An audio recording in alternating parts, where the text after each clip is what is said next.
Sustainable development goals part 2। 8वां, decent work and economic growth. पिछले 25 सालों में एक्सट्रीम गरीबी में रह रहे वर्कर्स की संख्या में काफ़ी कमी आई है। 2008 के इकोनॉमिक क्राइसिस और ग्लोबल रिसेशन के बावजूद भी डेवलपिंग कंट्रीज़ में मिडिल क्लास अब टोटल एम्प्लॉयमेंट का 34% से भी ज़्यादा हिस्सा बना रहा है, जो कि 1991 से 2015 तक तिगुना हो गया था। जैसे जैसे ग्लोबल इकोनॉमी रिकवर होती जा रही है, वैसे वैसे ग्रोथ धीमी होती जा रही है, असमानताएं बढ़ती जा रही हैं और तेज़ी से बढ़ती लेबर फोर्स के लिए नौकरियां मौजूद होना मुश्किल होता जा रहा है। इंटरनेशनल लेबर ऑर्गेनाइजेशन ILO के अकॉर्डिंग लगभग 21 करोड़ लोग 2015 में बेरोजगार थे। 9वां, industry, innovation and infrastructure. Infrastructure और इनोवेशन में इन्वेस्ट करना इकोनॉमिक ग्रोथ और डेवलपमेंट के लिए क्रूशियल ड्राइवर्स हैं। अब जहां दुनिया की आधी से ज़्यादा आबादी सिटीज़ में रह रही है, वहां मास ट्रांसपोर्ट और रिन्यूएबल एनर्जी बहुत ज़रूरी होते जा रहे हैं और साथ ही साथ नई इंडस्ट्रीज़ और इंफॉर्मेशन एंड कम्युनिकेशन टेक्नोलॉजीज़ भी इम्पॉर्टेंट होती जा रही हैं। इकोनॉमिक और इन्वायरमेंटल चैलेंजेस का सल्यूशन निकालने के लिए टेक्नोलॉजिकल प्रोग्रेस ज़रूरी है, जिससे नई जॉब्स प्रोवाइड हो सकती हैं और एनर्जी एफिशिएंसी को प्रमोट किया जा सकता है। सस्टेनेबल इंडस्ट्रीज़ को प्रमोट करना और साइंटिफिक रिसर्च और इनोवेशन में इन्वेस्ट करने से भी सस्टेनेबल डेवलपमेंट में कंट्रीब्यूशन किया जा सकता है। लगभग 260 करोड़ लोगों के पास इंटरनेट का एक्सेस नहीं है, जिसके 90% डेवलपिंग कंट्रीज़ में है। सबके पास इंफॉर्मेशन और नॉलेज का इक्वल एक्सेस हो, इसके लिए उस डिजिटल डिवाइड को भरना होगा।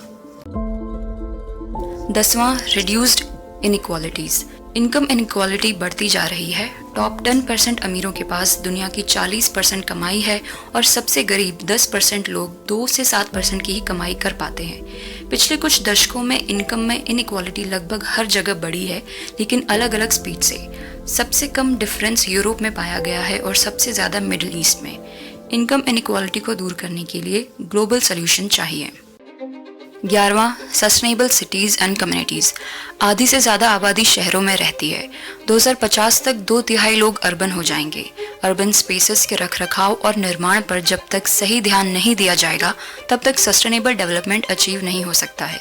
तेज़ी से बढ़ रहे शहरों की संख्या, जिसकी वजह है पॉपुलेशन में वृद्धि और बढ़ता हुआ पलायन, से मेगा सिटीज़ में बूम हो रहा है, खास तौर पर डेवलपिंग नेशंस में, और झुग्गी झोपड़ियाँ अर्बन लाइफ का एक अहम फीचर साबित हो रही हैं।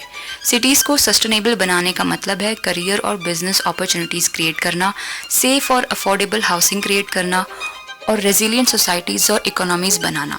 इसका मतलब पब्लिक ट्रांसपोर्ट में इन्वेस्ट करना होगा, ग्रीन पब्लिक स्पेसेस बनानी होंगी और अर्बन प्लानिंग और मैनेजमेंट को इम्प्रूव करना होगा।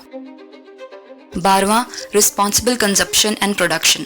इकोनॉमिक ग्रोथ और सस्टेनेबल डेवलपमेंट को अचीव करने के लिए हमें अर्जेंटली अपने इकोलॉजिकल फुटप्रिंट को रिड्यूस करना होगा, जो कि हमारे गुड्स और रिसोर्सेज को प्रोड्यूस और कंज्यूम करने के तरीके को चेंज करके हो सकता है। एग्रीकल्चर वाटर का बिगेस्ट यूज़र है पूरी दुनिया में। फ्रेश वाटर का 70% इरिगेशन में यूज़ हो जाता है। शेयर्ड नेचुरल रिसोर्सेज का एफिशिएंट मैनेजमेंट करने से और टॉक्सिक वेस्ट और पोल्यूटेंट्स को सही तरीके से डिस्पोज करने से ये गोल अचीव हो सकता है।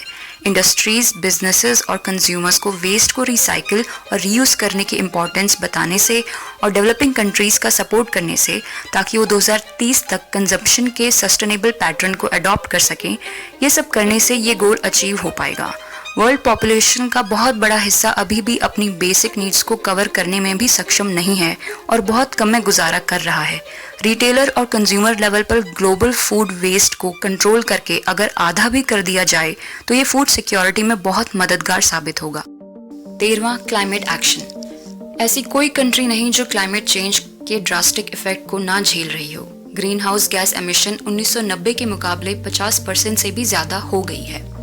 क्लाइमेट रिलेटेड डिजास्टर्स की वजह से एनुअल एवरेज इकोनॉमिक लॉस सैकड़ों बिलियन US$ का हो रहा है। ग्लोबल वार्मिंग को कम करने के लिए ग्लोबल मीन टेम्परेचर को बढ़ने से रोकना होगा। 1880 से अब तक सी लेवल 20 सेंटीमीटर यानी 8 इंच बढ़ गया है। इसके लिए सब कंट्रीज को, खासकर डेवलप्ड कंट्रीज को आगे आकर कोई ठोस कदम उठाने होंगे, तभी ये क्लाइमेट चेंज कम्प्लीटली कंट्रोल हो सकता है।